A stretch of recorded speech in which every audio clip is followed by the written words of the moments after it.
ప్రభు ఘనమైన నామమునకు మహిమ కలుగునుగాక. మన ప్రభువును రక్షకుడునునైన యేసుక్రీస్తుల వారి యొక్క ప్రశస్తమైన నామమునకి మహిమ, ఘనత, ప్రభావములు యుగ యుగములకు కలుగునుగాక. సర్వాధికారి అయిన దేవుడు ఆయనకు గొప్ప కనికరమును బట్టి మరొక శ్రేష్టమైనటువంటి శుభదినములో దేవుని మాటలు మనము ధ్యానం చేయుటకు దేవుడు మనకిచ్చిన ఈ గొప్ప సదవకాశము కొరకై దేవాది దేవునికి మనము ఎంతగానో స్తుతులు చెల్లించబద్దులమై ఉన్నాము. అదే సమయంలో ప్రతిదినము దేవుని వాక్యం వింటున్న దేవుని ప్రియబిడ్డలారా, దేవుని వాక్యమును ప్రేమిస్తున్న మీ అందరిని బట్టి ప్రభునకు నేను స్తుతులు చెల్లిస్తూ దేవుని సన్నిధానంలో కూర్చొని వాక్యానికి సిద్ధపడుతున్నందుకు మీకు ప్రభు పక్షమున వందనములు తెలియచేయుచున్నాను. అదే సమయంలో దేవుని వాక్యమును ఎంతగానో హృదయానికి హత్తుకొని ఆ వాక్యాన్ని హృదయంలో పదిలపరుచుకుంటూ ఉన్నందుకు ప్రభు పక్షముగా మీకు వందనములు తెలియచేయడమే కాకుండా ఈ వాక్యమును ప్రేమిస్తున్న మిమ్మలను, మీ కుటుంబములను నా దేవుడు నిండారులుగా దీవించునుగాక. ఈరోజు దేవుడు మీతో చెప్పమన్న మాట ఏమిటి అనగా, దేవుని ఉన్నత స్థలమున ఏమి ఉన్నది? ఉన్నత స్థలము అంటే పై స్థలము అని అర్థం. ఉన్నత స్థలము అంటే పై స్థలము అని అర్థం. సో ఏముంది, ఏమున్నాయి దేవుని ఉన్నత స్థలాన అన్న విషయాలు కొన్నిటిని చూద్దాం. ద్వితీయోపదేశ కాండము 32వ అధ్యాయము 13వ వచనాన్ని ఒకసారి మనం చూద్దాం. 32వ అధ్యాయం భూమి యొక్క ఉన్నత స్థలముల మీద 32వ అధ్యాయము ద్వితీయోపదేశ కాండము 13వ వచనం. భూమి యొక్క ఉన్నత స్థలముల మీద వాని నెక్కించెను, పొలముల పంట వానికి తినిపించెను. చాలు. ప్రభువునందు ప్రియులారా, ఈ మాటలు మోషే చివరి మాటలుగా మనం చూస్తూ ఉన్నప్పుడు ఒక్కొక్కరిని గురించి దేవుని దాసుడు మాట్లాడుతూ 12వ వచనంలో అంటున్నాడు, భూమి యొక్క ఉన్నత స్థలముల మీద వాని నెక్కించెను. ఎవరిని అనే విషయం తర్వాత మీతో మాట్లాడతాను. దేవుడు తనను నమ్మిన బిడ్డలను, తనను ఆరాధించే బిడ్డలను పై స్థలమున ఎక్కించేవాడు. పై స్థలమున ఎక్కించేవాడు. మీకు అర్థం కావడానికి కొన్ని విషయాలు జ్ఞాపకం చేస్తాను, త్వరితంగా అర్థం కావడానికి. పిల్లలకు, మనం చిన్న బిడ్డలకు అన్నం తినిపించేటప్పుడు కింద కూర్చొని తినిపిస్తాం. కొన్నిసార్లు వారిని మరింత కొంచెం ఎక్కువ తినిపించడానికి ఎక్కడైనా తాపల మీదనో, చేరు మీదనో, పైన కూర్చోబెట్టి అది చూడు, ఇది చూడని పైటి చూపిస్తూ, కిందిటి చూపించాం, పైటి చూపిస్తూ తినిపిస్తూ ఉంటాం. అంటే మన పిల్లలే పైన ఉండాలని మనం కోరుకుంటే, చదువులోనైనా, లోకంలో ఉన్నటువంటి కొన్ని విద్యా రంగాల్లోనే కాకోకుండా ఉద్యోగ రంగాల్లో దేవుడు తనను నమ్మిన బిడ్డలను కూడా భూమి యొక్క ఉన్నత స్థలముల మీద నడిపి ఎక్కించేటటువంటి వాడు. అంత మాత్రమే కాదు, 58వ అధ్యాయంలో కూడా యెషయా గ్రంథంలో మనం చూస్తే, యెషయా గ్రంథం 58వ అధ్యాయము 14వ వచనాన్ని కూడా మనం చూస్తే అక్కడ ఒక చక్కటి మాట రాయబడింది. 58వ అధ్యాయము 14వ వచనం, నీవు యెహోవా యందు ఆనందించెదవు. దేశము యొక్క ఉన్నత ఇక్కడే ఉన్నాడు, దేశము యొక్క ఉన్నత స్థలముల మీద నేను నిన్ను ఎక్కించెదను. అక్కడ ఏమన్నాడు మోషే గారు? భూమి యొక్క ఉన్నత స్థలములు అన్నాడు. అంటే భూమి మీద ఏదైతే ఎత్తైన స్థలం ఉందో, భూమి మీద ఎత్తైన స్థలం ఏంటి? పర్వతములు. అప్పుడప్పుడు మనం లోకంలో చూస్తే ఎవరెస్ట్ పర్వతాన్ని అధిరోహించిన వ్యక్తులకు ఎన్ని సన్మానాలో, ఎన్ని గొప్ప గొప్ప బహుమానాలో ఇస్తూ ఉంటారు. భూమి మీద పర్వతాలలో ఎత్తైన పర్వతాన్ని ఎక్కిన వ్యక్తికే బహుమానం ఇస్తే, తనను నమ్మిన బిడ్డలను ఆ పర్వతముల కన్నా ఎత్తుగా ఆయన ఎక్కిస్తాడట. రెండవది, అంత మాత్రమే కాదు, దేశము యొక్క ఉన్నత స్థలమునకు కూడా ఎక్కిస్తాడట. భూమి మీద ఉన్న పర్వతాల మీదనే కాదు, మనం నివసిస్తున్న దేశము మీద కూడా ఉన్నతమైన స్థానాల్లో ఎక్కించి నిలబెట్టేటటువంటి దేవుడు ఆయన.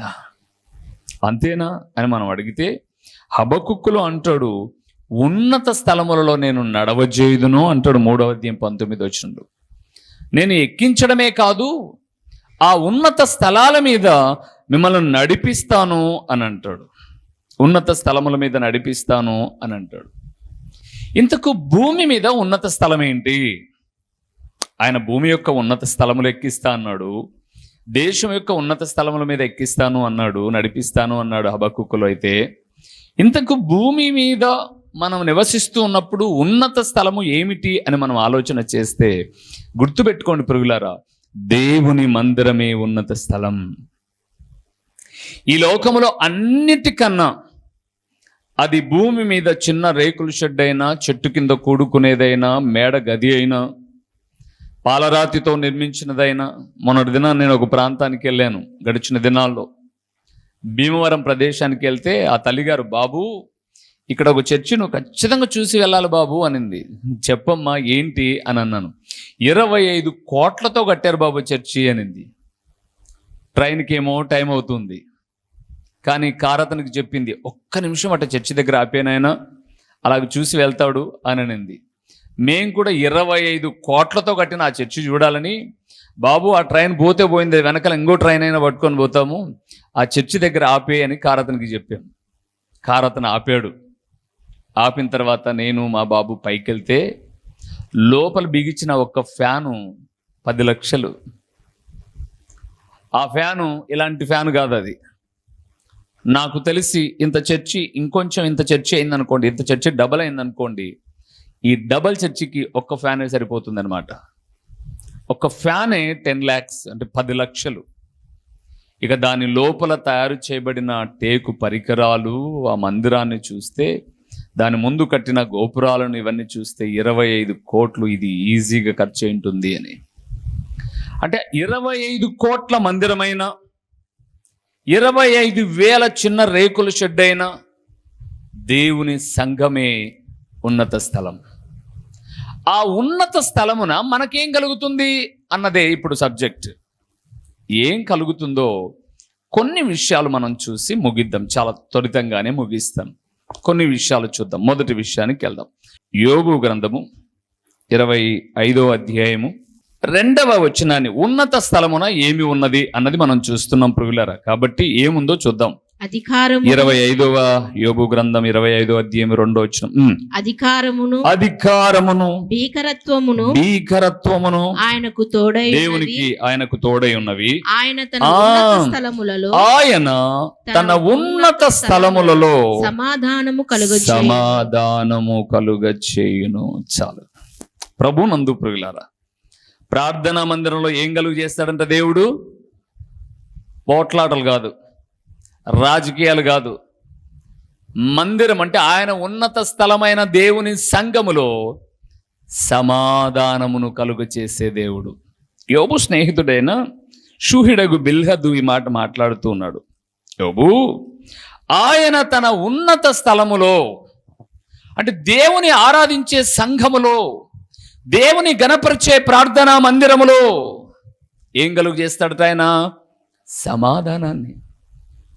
ద్వేషాన్ని, అసూయను, పగలు, పత్తి ఇవన్నీ సమసిపోయే చోటు ఏదైనా ఉంది అంటే అది దేవుని సంఘమే. సంఘము వేరు, మందిరము వేరు ప్రియులారా.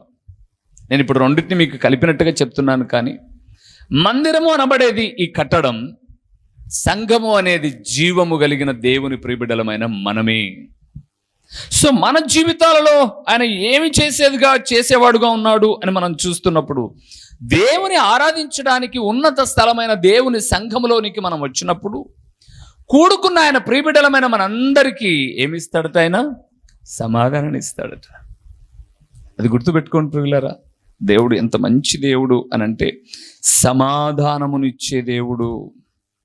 సమాధానము లేకుండా చేసేది ఎవరు? సాతానుడు. సాతాను నివసించే చోటు కాకూడదు దేవుని సంఘము, దేవుని సన్నిధి. దేవుని ఆరాధించే చోటు, సమాధానము కలిగించే చోటు. అందుకే ఇక్కడికి వచ్చినప్పుడు మీరు ఈ లోకంలో అన్యులు కొంతమందిని చూడండి.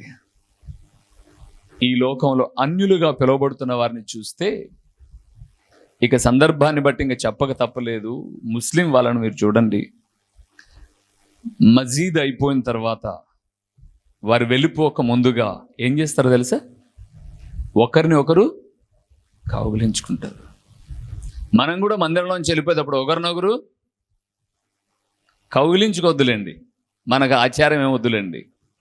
బైబిల్ గ్రంథం చెప్పింది, జ్ఞాని అయిన సొలొమోను అన్నాడు 24వ అధ్యాయం సామెతల గ్రంథంలో, ఇప్పుడు చదవద్దులేండి, సరి అయిన మాటలతో ప్రత్యుత్తరం ఇచ్చుట పెదవులతో ముద్దు పెట్టుకొనినట్లుండును అన్నాడు. వాస్తవానికి రోమిలకు రాసిన పత్రిక 16:16లో క్రీస్తు సంఘములన్నీ మీకు వందనములు చెప్పుచున్నవి పవిత్రమైన ముద్దు పెట్టుకొని అని అంటే, ముద్దు పెట్టుకోవడం అంటే ఒకరినొకరు కౌగిలించుకొని ముద్దుకోమని కాదు అర్థం. మంచి మాటలతో ఒకరిని ఒకరు హెచ్చరించుకోవడం. అది ఆ ముద్దు పెట్టుకొనుట కన్నా కౌగిలించుకొనుట కన్నా చాలా గొప్పదంట ప్రియులారా. అందుకే అన్నాడు ఇక్కడ, దేవుని ఉన్నత స్థలమున సమాధానం కలుగుతుంది. అవును ప్రియులారా, దేవుని మందిరానికి వచ్చిన తర్వాత సరిపోని తత్వం ఉన్నా సరే దేవుని వాక్యం వింటున్నప్పుడు సమాధాన తత్వము తెచ్చుకోవాలి. దేవుని ఉన్నత స్థలమున ఏముందట? సమాధానం ఉన్నది. రెండవది ఏముందో చూద్దాం, యోబు గ్రంథంలోనే చూద్దాం. ఆ మాట కూడా 5వ అధ్యాయము, యోబు గ్రంథము 5వ అధ్యాయము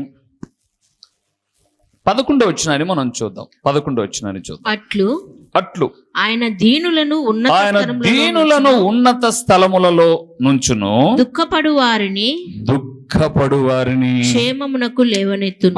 ఎంత మంచి దేవుడండి. దేవుని ఉన్నత స్థలమైన సంఘములో ఏముందట? మొదటిది సమాధానం ఉంటే, రెండవది ఏడ్చిన వాళ్ళకి ఏం దొరుకుతుందంటే ఇక్కడ క్షేమం. ఏడవాల్సినంతా ఏడ్చేసి, నేను కొంతమందితో మాట్లాడేప్పుడు చాలా ఏడుస్తారండి వాళ్ళ బాధలన్నీ చెప్పి. నేను అంటాను వాళ్ళతో, కన్నీళ్లు ప్రభు పాదాల చెంత కార్చండమ్మ, వ్యర్థం చేయమాకండి అంటాను. ఇక్కడ దేవుడు అన్నాడు, ఆయన ఉన్నత స్థలములో క్షేమాన్నిచ్చే దేవుడు. ఆయన క్షేమములో సురక్షితమైన వృద్ధి ఉంది అని బైబిల్ గ్రంథంలో మనం చూస్తాం. అందుకే దేవుని మందిరానికి వచ్చిన తర్వాత మనం ఎలాగుండాలి అంటే ఫైర్ ఇంజన్ మాదిరి ఉండాలంట. ఏ ఇంజన్ మాదిరి? Fire engine. ఇప్పుడు కూడా మీకు తెలుసు, ఎక్కడైనా ఇల్లు తగలబడిపోతున్నాయి అని అంటే, షాపు తగలబడిపోతున్నాయి అంటే, అడవి తగలబడిపోతుంది అంటే, గడ్డివాములు తగలబడిపోతున్నాయంటే, వాళ్ళు ఒక గంట తీసుకొని డగడగడగడగడగా అని వెనకాల ఒకరు కొట్టుకుంటూ బండి స్పీడ్గా వచ్చేస్తుంది. స్పీడ్గా వచ్చి ఆ మండే మంటను పెంచుతుందా తుంచుతుందా? ఫైర్ ఇంజన్ ఏం చేస్తుంది? మంటను ఆర్పేస్తుంది. దేవుని మందిరానికి వచ్చి ఆరాధించే బిడ్డలు ఎలాగుండాలంటే, యాడన్న తగలబడుతున్నాయి అనుకోండి సంసారాలు, వాటికి పోయి ఏం చేయాలా? ఆర్పాల. ఏం చేయాలా? ఆర్పాల. ఆ గొడవలోనికి వెళ్ళి ఇంకోరంత కిరసనాయిలో, ఇప్పుడు కిరసనాయిలు దొరకలేదులేండి కదా, దొరకలే కిరసనాయిలు సరిగా, ఇంకోరంత పెట్రోల్ పోసి ఊపిరా ఇంకోరంత పైకి గాలి ఉఫ్ఫని ఊపకూడదు, పక్కింటిలో కూడా అనుకొని లేని. మనుషుడా ఏమి విత్తుదువో అదే పంట కోస్తుంది. అందుకే దేవుని సంఘమైన ఉన్నతమైనటువంటి మందిరంలో మొదటిది సమాధానం ఉంటే, రెండవది క్షేమం ఉండాలి.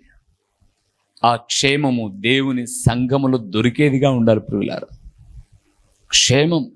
నేను మందిరానికి వెళ్తే నా తప్పిదాలన్నీ దేవుడు చెప్పి నన్ను సరిచేసి మంచి మార్గంలో నడిపించి క్షేమానికి తీసుకుని వెళ్తాడు అన్న ఒక ధైర్యం ఉండాలి ప్రియులారా. అంతే తప్ప మంచి చెప్తే కూడా ఈరోజు దినాలు ఎలాగైపోయిందంటే దూరం అయిపోతున్నారు. ఒక అమ్మాయికి చెప్పాను నేను, అమ్మాయి యవన ప్రాయంలో చదువుకునే విషయంలో ప్రేమలు గీమలు ఎందుకే, దోమలు ఎందుకే, పోతావు పాడైపోయి, చదువుకొని కాలం మీద నువ్వు నిలబడుకో అంటే, ఆహా నాకు చెప్తావా, నేను మందిరానికి రాననింది. మందిరానికి రాలా. ఒక అబ్బాయికి చెప్పాను, రే మీ అమ్మ మీ నాన్న పెయింట్ పని చేసుకొని, అమ్మ ఇంటి పని చేసి ఎంత కష్టపడి చదివిస్తుంది, ఏంట్రా నీ కటింగ్, నీ అవతారం ఏంటిది ఆ కటింగ్ మామూలుగా కటింగ్కి నేను వెళ్తే 100 రూపాయలు తీసుకుంటారు. నువ్వు చేసుకునే కటింగ్కి 150-200 రూపాయలు ఖర్చు కావాలరా. 2 నెలల కటింగ్ ఒకసారి ఖర్చు చేస్తున్నావు. నువ్వు కష్టపడితే తెలుస్తుంది నీకు విలువ, తల్లిదండ్రుల విలువ అంటే మందిరానికి రాలే. ఇక్కడ కాదులేండి, మనకు ఇంకో చోటు ఉంది కదా అక్కడ. అంటే ఇప్పుడు ఏమైపోయింది, ఎవరినైతే గద్దిస్తున్నామో మంచిగా బ్రతకండి అని చెప్తున్నామో, మంచిగా బ్రతకమంటే ఏమైపోతున్నారు, దూరం. నేను అనుకున్నాను కరోనా వచ్చినప్పుడు అంటే చచ్చిపోతామని దూరం అయ్యారు, కానీ బాగుపడరు అంటే కూడా దూరం అవుతున్నారంటే అవుతారు. ఇప్పుడు అలాగ అయిపోయింది, మరి ఏం చేద్దాం. కానీ దేవుడు అంటున్నాడు, దేవుని ఉన్నత స్థలములో ఏముందట, క్షేమం ఉంది. ప్రియులారా, క్షేమం ఉంది. దేవుని ఉన్నత స్థలమైన సంఘంలో సమాధానం ఉంది. దేవుని ఉన్నత స్థలమైన సంఘంలో క్షేమం ఉంది. మూడవది ఏముందో చూద్దాము. యెషయా గ్రంథానికి వెళ్దాం. యెషయా గ్రంథం 33వ అధ్యాయం. చాలా రెఫరెన్సెస్ నేను దాటి వెళ్ళిపోతున్నాను ప్రియులారా, త్వరిగతిన వాక్యాన్ని ముగిద్దాం. 33వ అధ్యాయం యెషయా గ్రంథం 5వ వచనం. యెహోవా మహాఘనత నుండి ఉన్నాడు. ఆయన ఉన్నత స్థలమున చూడండి ప్రియులారా, ఆయన ఉన్నత స్థలమున నివసించుచు న్యాయముతోను నీతితోను సియోనును నింపెను, సంఘమును నింపెను. సియోను పర్యాయపదంగా మాట్లాడనులేండి, అక్కడ సంఘము అని లేదు, సియోను అనే ఉంది. దేవుని ఉన్నత స్థలమైనటువంటి సంఘములో ఏముండాలి, నీతి న్యాయము. నీతి న్యాయములు ప్రియులారా. మామూలుగా మన నీతి ఏంటో దేవుడు చెప్పాడు కదండి. మన నీతి ఎలాంటిదట, మురికి బట్ట అన్నాడు. అందుకే దేవుని మందిరానికి వచ్చినప్పుడు నీతి ఏంటో తెలుసుకుంటాం, న్యాయంగా బ్రతకడం ఏంటో నేర్చుకుంటాం. నీతి మాలిన బ్రతుకు మనం బ్రతుకుతూ ఉన్నప్పుడు మనకెక్కడో ఒక తిక్కు గుణపం గుచ్చుతూనే ఉంటుంది ప్రియులారా. చూడండి, ఎక్కడో ఒక తిక్కు. అది ఎవరు ఉద్దేశించి నువ్వు అని చెప్పరు, కానీ ఆ మాటలు దేవుడు మాట్లాడుతుండగానే హృదయంలో ఏమవుతుంది, గుచ్చుకుంటుంది. యేసు ప్రభుల వారిని తీసుకొని మరియా, తల్లి అయినటువంటి మరియా దేవాలయంలోనికి వెళ్ళింది షిమయోను దగ్గరికి. షిమయోను మాట్లాడుతూ ఉంటే ఆమె హృదయంలోనికి ఒక ఖడ్గం దూసుకుపోతుంది. రాబోయే విపత్తును గురించి ముందే ఆయన హెచ్చరిస్తున్నప్పుడు ఖడ్గం దూసుకుపోతుంది. ఈరోజు మన తప్పిదాలను దేవుని వాక్యము ఖడ్గం వలె దూసుకుపోతుంటే నీతి ఏంటో న్యాయం ఏంటో మనకు అర్థమైనా కూడా మొండికి బ్రతుకుతున్నాం. మొండి మంచిది కాదండి. మొండి ఎప్పుడు మంచిది కాదు. న్యాయం ఎప్పుడైనా గెలుస్తుంది, న్యాయం ఎప్పుడైనా నిలుస్తుంది. ఇలా కాదు అన్నాం అనుకో, మేమంతే, ఇలాగుండద్దు, మేమింతే. ఎందుకు అలాగ తయారైపోతున్నారు అర్థం కావడం వల్ల ప్రియులారా. మీ ముందు పాసిపోయిన అన్నం పెడితే మేము తినేదే అంటారా? అప్పుడు తెలుసు పెట్టి ఇట్టాడిదా పెట్టేది, పాసిపోయింది అని అంటారు. పాసిపోయిన అన్నం తెలుసు, పాడైపోతున్న జీవితాన్ని న్యాయంగా కట్టుకోవడం తల్లా. అందుకే దేవుడు అంటున్నాడు, నా ఉన్నత స్థలమున సమాధానం ఉంది, నా ఉన్నత స్థలమున క్షేమం ఉంది, నా ఉన్నత స్థలమున ఏమున్నాయి, నీతి న్యాయము. దేవుని మందిరంలో గుర్తుపెట్టుకోండి, సమాధానం ఉండాలి, క్షేమం ఉండాలి, నీతి న్యాయాలు ఉండాలి. చివరిగా ఒక్క మాట చెప్పి ముగిస్తాను ప్రియులారా. యెహెజ్కేలు గ్రంథము 34వ అధ్యాయము 14వ వచనాన్ని చూద్దాం. ఉన్నత స్థలము అనే పదము లేకుండా ఈరోజు మనం చదల, అన్ని చోట్ల విన్నాయి. నేను మంచి మేతగల చోట, నేను మంచి మేతగల చోట వాటిని మేపెదను. ఇశ్రాయేలు యొక్క ఉన్నత స్థలముల మీద వాటికి దొడ్డి ఏర్పడును. అక్కడ అవి మంచి దొడ్డిలో పండుకొనును. ఇశ్రాయేలు పర్వతముల మీద బలమైన మేతగల స్థలమందు అవి మేయును. చాలా ఉన్నాయండి ఇక్కడ. 34:14 యెహెజ్కేలు గ్రంథాన్ని చూస్తున్నప్పుడు దేవుని సంఘములో మొట్టమొదటిది ప్రియులారా, మేతగల చోటు వాటిని మేపెదను అంటూ ఉన్నత స్థలమున వాటికి దొడ్డి ఏర్పడును. మొదటిది, దేవుని సంఘము అంటే ఇది ఒక దేవుని బిడ్డలు కూడుకునేటటువంటి గొర్రెల దొడ్డి లాంటిది. పని చేసేటటువంటి కాపరి చూడండి, అడవిలో మేయడానికి ఎక్కడెక్కడో తొలగిపోతాడు, అడవికి తొలగిపోతాడు, తోటకు తొలగిపోతాడు, ఎక్కడెక్కడో మేపుకొస్తాడు. ఎక్కడన్నా మేత మేనివ్వండి, సాయంత్రం అయ్యేసరికి ఎక్కడికి వస్తాయి గొర్రెలన్నీ? దొడ్లోకి వస్తాయి. రేపు మళ్ళా రావడం కష్టం లేదు, చాలా దూరం వచ్చాం, కొండెక్కాయి మేకలు, కొండెక్కాయి పశువులు, ఇక్కడే పడుకుందాం ఈరోజు అని అనుకోరు. ఎంత ఎక్కినా సాయంత్రం అయ్యేసరికి దిగి దొడ్డికి వస్తాయి. అలాగే దేవుని బిడ్డలు కూడా వారికంటూ ఉన్న సంఘం అనే దొడ్డికి తప్పక రావాలి. అక్కడ ఏముంటుంది ఆ దొడ్డిలో? అవి చెప్పాడు చూడండి ఆ మాట. ఇశ్రాయేలు పర్వతముల మీద బలమైన మేతగల స్థలమందు అవి మేయును. మీకు గొర్రెలు, మేకలు, ఆవులు, ఎద్దులున్న అనుభవాలు ఉన్నాయో లేవో, కానీ ఒకప్పుడు మాకుండే మేకలు ఉండే, ఎద్దులు, ఆవులు ఉండే, మాకు అనుభవాలు ఉన్నాయి. కొన్నిసార్లు సరిగా మేసినా మేకపోయినా ఇంటికి వచ్చేసరికి మా సోదరులు ఏం చేసేవాళ్ళంటే దానికి కావలసినటువంటి కొంత ఆకు, అక్కడనే వాళ్ళు బొద్దె ఆకు అని ఆకు, ఇలాగ చెట్ల ఆకులు నరుక్కొచ్చేసి పెట్టేవాళ్ళు ఇంటి దగ్గర. అవి అడవిలో మేస్తాయి, కానీ దొడ్డికొచ్చిన తర్వాత కూడా ఆ లోపల ఏం చేసేవాళ్ళు? ఆ యొక్క ఆ గుడారంలో వాటికి మేత వేసేవారు.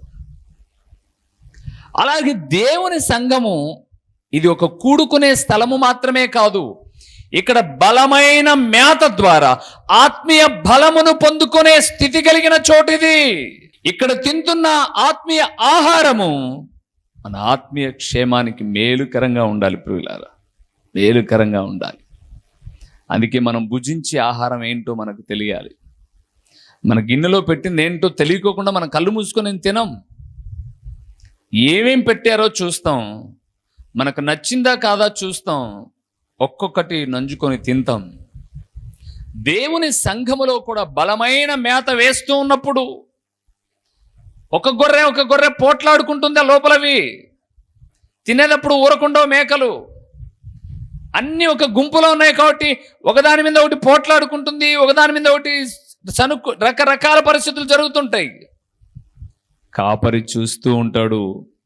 అవసరాన్ని బట్టి ఒకటి ఏదన్నా అన్నిటినీ చెడగొడుతుంది అనుకోండి, దాని దారి తీసుకొని లోపలికి పోయి బెత్తం తీసుకొని ఏం చేస్తాడు? దాన్ని రఫ్ ఆడిచ్చేస్తాడు. 4 పెడా అని కొడతాడు. అట్లే తినే వాటిని అన్నిటినీ చెడగొడుతున్నావు నువ్వు అని.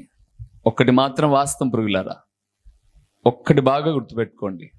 ఈ లోకంలో ఇంట్లో పెద్దలు గద్దించాలి, మందిరంలో సేవకుడు గద్దించాలి.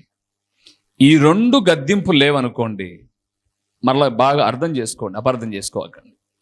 ఇంట్లో పెద్దలు గద్దించాలి తప్పు అని తెలిసినప్పుడు, అక్కడ గద్దించలేదు, వద్దులేబ్బా ఎందుకు వచ్చింది తిరగబడతారని చూసి చున్నట్టుగా ఉంది. ఇది తప్పు అని తెలిసినప్పుడు సేవకుడు గద్దించలేదు అనుకుందాం. 3వది గద్దించి హెచ్చరించి దెబ్బ వేసి మంచం పట్టేటట్టుగా చేసేది ఎవరో తెలుసా? దేవుడు. సుమా, మీకు దేవుని సేవకుని గద్దింపు కావాలో, మాకు అవసరం లేదని దేవుడు కొట్టి మంచం మీద పడుకోబెట్టాలనో నిర్ణయించుకుంటే మేలు. చాలా దీవెనకరంగా ఉంటాయి జీవితాలు. అందుకే దేవుడు మాట్లాడుతున్నాడు. దేవుని ఉన్నత స్థలమైనటువంటి సంఘము మీద మొదటిది ఏముంది? సమాధానం ఉంది. 2వది క్షేమం ఉంది. 3వది నీతి న్యాయములున్నాయి. 4వది బలమైన మేత ఉంది. క్షేమకరమైన స్థితిగతులున్నాయి. దేవుని బిడ్డలారా, అందుకే మనకు సంఘ సహవాసం అవసరం, మందిరంలో దేవుని ఆరాధించడం అవసరం. తలలో ఉంచుదామా? కళ్ళు మూసి ప్రార్థన చేద్దాం. దేవా, ఇటు స్థితిలో మమ్మల్ని ఉంచి మీరు మహిమ పొందండి. మీ సంఘములో ఉన్న మమ్మలను విడిచిపెట్టక మేము మా ఇష్టానుసారంగా బ్రతుకుతూ ఉన్నప్పుడు, మా సేవకుడే మమ్మల్ని గద్దించకపోతే ఇంకా గద్దించడానికి సిద్ధంగా ఉండే దేవుడవు నీవే. అప్పుడు నీవు గద్దించినప్పుడు ఏ మంచం పట్టాలో, ఏ ఇబ్బంది పడాలో తెలియదు. కాబట్టి మా దైవజనుడు గద్దిస్తూ ఉన్నప్పుడే మేము సరి చేసుకోవడానికి సహాయం చేయండి అని అడుగుదాం. ప్రభు శరణు పెడదాం, ప్రార్థన చేసుకుందాం. ఓ ప్రేమ కలిగిన పరలోకమందున్న తండ్రి, పరిశుద్ధుడు అయిన దేవా, మీ ఘనమైన నామమునకు స్తోత్రములు చెల్లిస్తూ ఉన్నాము నాయనా.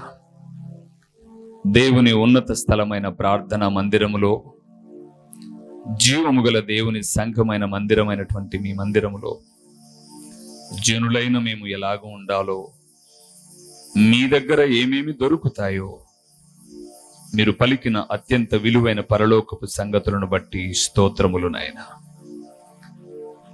వినిన ఈ మాటలు తలుపు దాటి మరచిపోక తమ హృదయ అంతరంగాల్లో పదిలపరుచుకోవడానికి సహాయము చేయండి. ప్రకటించబడిన ఈ మాటలు వ్యర్థముగా పోకుండా సారవంతమైన నేలను పడిన విత్తనము వలె 30దంతలుగా 60దంతలుగా 100అంతలుగా ఫలింపచేసి మీ ఘననామమునకు మహిమ ఘనత ప్రభావములు మీరు కలుగు చేసుకునుమని ఎంతైనా నమ్మదగిన దేవుడవైన మీకు స్తుతులు చెల్లించుకుంటూ యేసు నామములో అడిగి పొందియున్నాము తండ్రి, ఆమేన్. మన ప్రభువును రక్షకుడును నైనా యేసుక్రీస్తుల వారి యొక్క ప్రశస్తమైన నామములో ప్రొద్దుటూరు పరిసర ప్రాంతాలలో ఉన్నటువంటి ఆత్మీయులైన దేవుని ప్రియబిడ్డలైన మీ అందరికీ శుభవందనములు తెలియచేయుచున్నాను. ప్రభునందు ప్రియులారా, దేవుని మహాకృపను బట్టి ప్రొద్దుటూరు ప్రాంతంలో హోమస్పేటలోని రాఘవరెడ్డి ఫంక్షన్ హాల్లో గడిచిన 2 సంవత్సరాల నుంచి జరుగుతున్న స్వార్థ కూడికను మార్చబడినది అని తెలియచేయుటకు సంతోషిస్తున్నాను.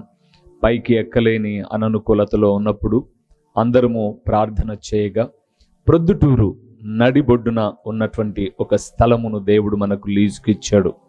ప్రొద్దుటూరులోని గాంధీ రోడ్లో అనగా సూపర్ బజార్ రోడ్డులో కల్లూరు ప్రసాద్ రెడ్డి అనబడే ఎముకల డాక్టర్ హాస్పిటల్ ఎదురుగా ఈ సువార్త కూడిక, సాయంకాలపు సువార్త కూడికను ప్రారంభించాం. దేవునిందు ప్రియులారా, ఒక వాక్యము కొరకు మాత్రమే ఈ కూడికను ప్రారంభించాం.